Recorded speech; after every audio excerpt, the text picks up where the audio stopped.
Welcome back to True Crime PhD, where we dig deep into the minds behind the crimes. My name is Trinity, and today we're discussing a few subjects in a criminal analysis on a name that keeps surfacing in the case that haunts Delphi, Indiana, Ron Logan. Let's rewind to February 13th, 2017. Abigail Williams and Liberty German went for a walk on the Monon High Bridge Trail and never returned. The next day, their bodies were discovered near Deer Creek, not far from the bridge. The investigation has been slow, tangled, and at times confusing, with years passing and only one arrest to date.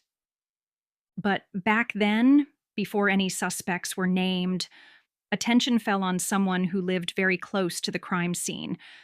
That someone was Ron Logan. So, who was Ron Logan? Ronald Logan was 77 years old at the time of the murders.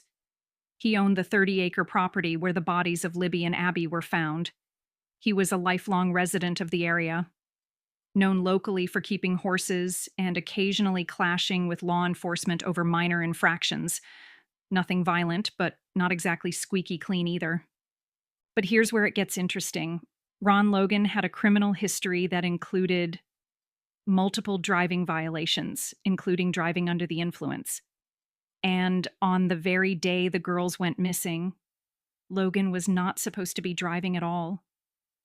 According to court records, Ron Logan violated his probation by driving to Lafayette to dump trash.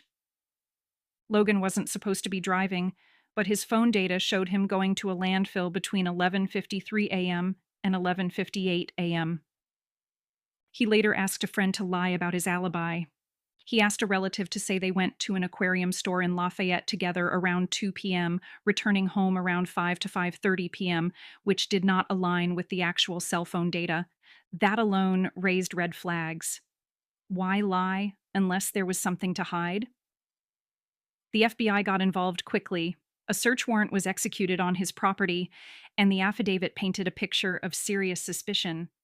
Phone data placing Logan near the scene, a lack of a solid alibi, and oddly, a preemptive statement Logan made about how the bodies were found, before law enforcement had even released that detail publicly.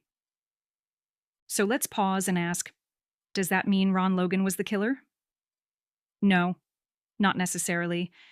But let's get into the criminal profile in comparison. First, the location. The bodies were found on Logan's land, but not visible from the road. That tells us the perpetrator knew the terrain, whether that was Ron or someone else familiar with the area.